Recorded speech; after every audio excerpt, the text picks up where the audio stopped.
नमस्कार। आज आपण आलो आहोत मंगला टॉकीज जवळ। जे पुण्यातले आहेत त्यांना मंगला टॉकीज माहिती आहे आणि या मंगला टॉकीज जवळ एक खूप चांगली साधी आणि एकदम स्वस्त अशी मिसळ मिळते।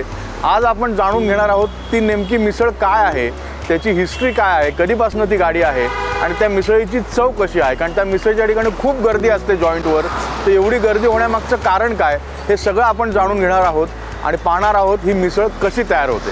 चला, तुम्ही जर पुण्यात महापालिकेकडनं आला तर महापालिकेकडनं मंगला टॉकीजकडे येताना आपल्याला हे दिसेल, मिसळीची गाडी दिसेल, किंवा तुम्ही महापालिकेचं जे नवीन प्रवेशद्वार किंवा नवीन इमारतीचं प्रवेशद्वार आहे तिकडनं जर आला तर तिथनं स्टेशनकडे जाताना किंवा जुन्या बाजाराकडे जाताना जो रोड आहे तिथं मंगला टॉकीजकडे वळल्यानंतर आपण येऊ शकता, पण ती रॉंग साईड आहे। त्यामुळे तुम्ही गाडीने येणार असाल तर महापालिकेच्या इथनंच तुम्हाला यावं लागेल आणि इथं आल्यानंतर तुम्हाला ही गर्दी दिसेल। सकाळी साधारण 7-7:30 पासून ते दुपारी 4 वाजेपर्यंत या गाडीवर गर्दी असते आणि आत्ता पण तुम्ही बघू शकता की खूप सारी गर्दी आहे इथं सगळे PMTचे कर्मचारी, नोकरदार वर्ग किंवा रिक्षावाले किंवा जे कष्टकरी समाज आहे असा सगळा समाज या ठिकाणी मिसळ खायला येतो।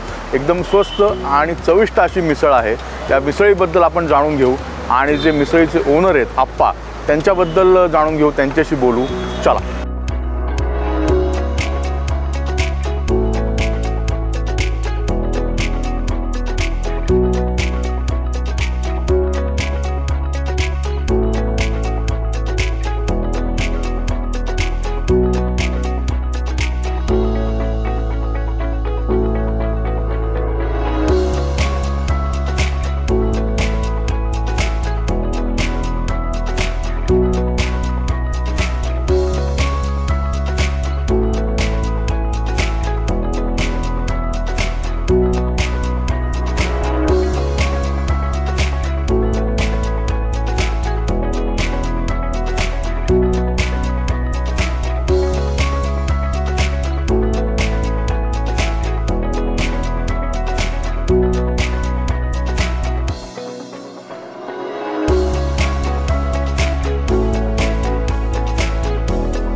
आहे ना, पहिले भजीपाव होते आपल्याकडं, भजीपाव, वडापाव, समोसा आणि पोहे.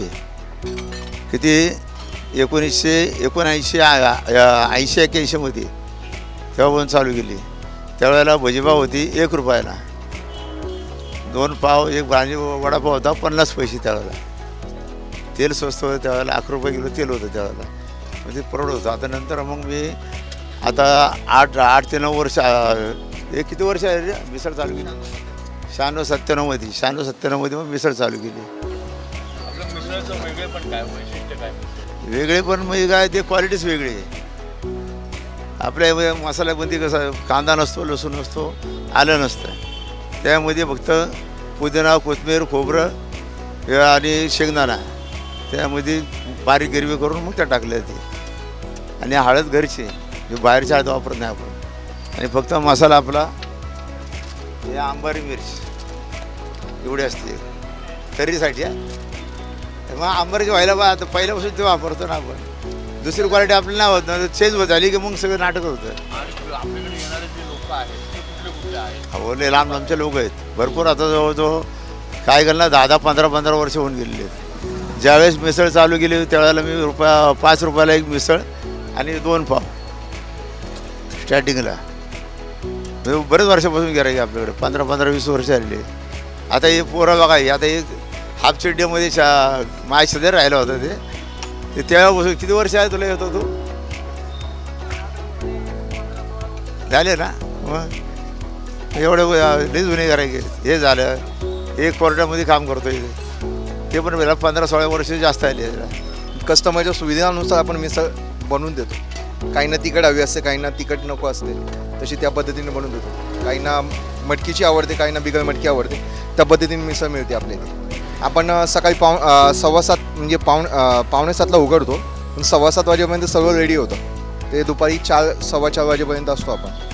मिसळ व्यतिरिक्त आपल्या इथं पोहे पण असतात, पुलाव असतो, वडापाव, हे पदार्थ असतात आपल्या इथे. हो सर, पहिले म्हणजे भजी एक नाही 7 ते 8 प्रकारच्या भजी असायच्या, पण आता त्यामध्ये ते बनवायला वेळ अवधी अपुरा पडायला लागला. प्लस आता मिसळचं गिराईक कस्टमर्स वाढले, त्या गोष्टीवर मिसळ जास्त चालू झाली आणि भजी बंद करण्यात आली.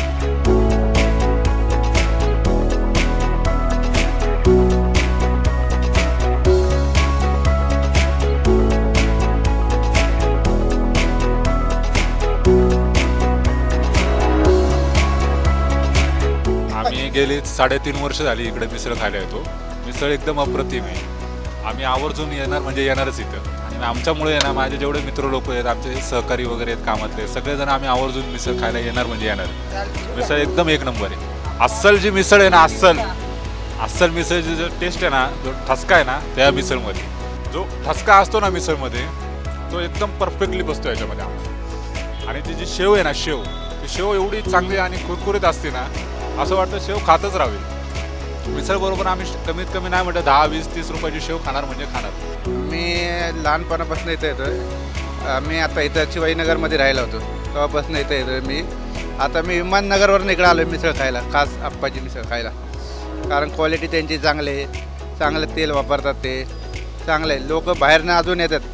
आप्पाची एकदा मिसळ खाल्ली कुणी ते माणूस परत इथं येणारच खायला, एवढी चांगली त्याची क्वालिटी आहे. पुलाव बी चांगला असतो त्यांचा, चांगलं त्यांचं असतं. आपण मागण तसं ते देतात, गिरायकांना काही त्रास नाही करत. ते कोर्टात पार्किंगला कामाला आहे. आज 20 वर्ष झालं इथं येतो रोज सकाळी मिसळ खायला. घरचा डबा, त्यांचं जे शॅम्पल आहे ते टेस्टी आहे. त्यांची मिसळ म्हणजे खूप चविष्ट आणि तिखट खायचं असेल तर अप्पांच्या गाडीवर यायचं. गेली 20 वर्ष मी इथं मिसळ खायला येतो. काय नाही त्रास वगैरे काय होत नाही. पण ज्याला तिखट खायची सवय असते त्याला इथं कधी पण चविष्टच लागणार मिसळ.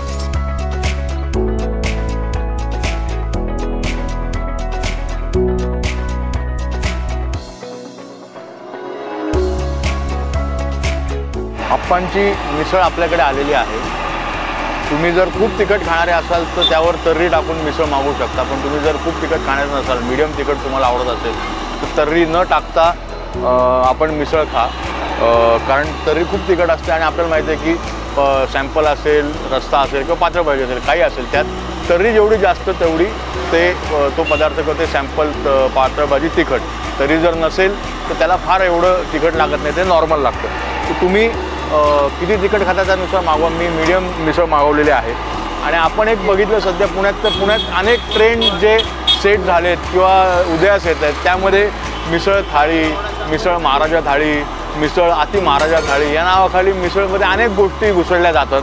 त्यामध्ये गुलाबजाम घातला जातो, साईडला जिलेबी दिली जाते, कुठं शेव, चिवडा, कांदा यांच्या वेगवेगळ्या वाट्या दिल्या जातात आणि मोठं असं ताट दिलं जातं. पण मुळात मिसळ म्हणजे फक्त रस्सा, शेव आणि चिवडा किंवा शेव चिवडा वॉटेवर जे काय असेल ते आणि रस्सा, याच्यावर सगळा खेळ आहे. तुमचा रस्सा जेवढा चांगला तेवढी मिसळ चांगली. आणि सोबत पाव आहे का स्लाईस आहे आणि फार तसा फरक पडत नाही. रस्स्यावर सगळा खेळ आहे. आणि आप्पांचं मला वाटतं वैशिष्ट्य असं की यांचा रस्सा खूप चांगला आहे आणि तुम्हाला जसा हवा तसा किंवा कमी तिखट, खूप तिखट, मीडियम तिखट असं सर्व प्रकारच्या रस्सा या ठिकाणी तुम्हाला मिळू शकतो किंवा मिळतो. आणि तुम्ही जर खूप तिखट खाणारे नसाल आणि तर्री घेतली तर पहिल्या घासाला तुम्हाला ठसका लागणार आणि तुमच्या डोळ्यातनं पाणी येणार याची गॅरंटी आहे. रंग बघूनच तुम्हाला साधारण अंदाज आला असेल की हे प्रकरण किती तिखट आहे किंवा किती तिखट असू शकतं. कांदा लसूण नाही यामध्ये, त्यामुळं अनेक जण जे कांदा लसूण खात नाहीत चातुर्मास असेल किंवा इतर वेळी ते सुद्धा या ठिकाणी नक्की येऊ शकतात. आणि आपण अनेक वर्षांच्या याच्यातनं दाखवून दिले की लोक रोज त्यांच्याकडे मिसळ खायला येतात, पण त्यांना कुठल्याही प्रकारचा त्रास होत नाही किंवा कुठल्याही प्रकारचा शारीरिक अडचणी येत नाहीत रोज मिसळ खाऊनसुद्धा. इतकं चांगल्या पदार्थ किंवा जिन्नस या मिसळमध्ये वापरले जातात. त्यामुळं अगदी बिनधास्तपणे तुम्ही या ठिकाणी या, मिसळीचा आस्वाद घ्या. आणि ज्या लोकांना असं वाटतं की मिसळीबरोबर उगाच भरताड खूप दिली की गुलाबजाम असेल, जिलबी असेल, इडली, वडा, सांबार, दगड, माती सगळं दिलं की मिसळ चांगलं होतं, तर असं काही नाही आहे. फक्त रस्सा चांगला पाहिजे, त्यासोबत कुरकुरीत शेव पाहिजे, तेवढा असेल तर उत्तम. पण या 2-3 जे जिन्नस आहेत त्याच्यावरच मिसळ चांगली होते आणि तोच मिसळचा आत्मा आहे. तो मिसळचा आत्मा कुठेतरी पुण्यात हरवत चालला असं मला वाटतं. मिसळच्या नावाखाली लोक काही पण देतात. त्या सर्व लोकांना ज्या अशा पद्धतीची मिसळ म्हणजे चांगली मिसळ असं वाटतं, त्यांनी या आप्पांच्या मिसळवर गाडीवर एकदा नक्की यावं आणि या मिसळीचा आस्वाद घ्यावा. म्हणजे मिसळ म्हणजे नेमकी काय हे त्यांना अगदी चांगलं कळेल.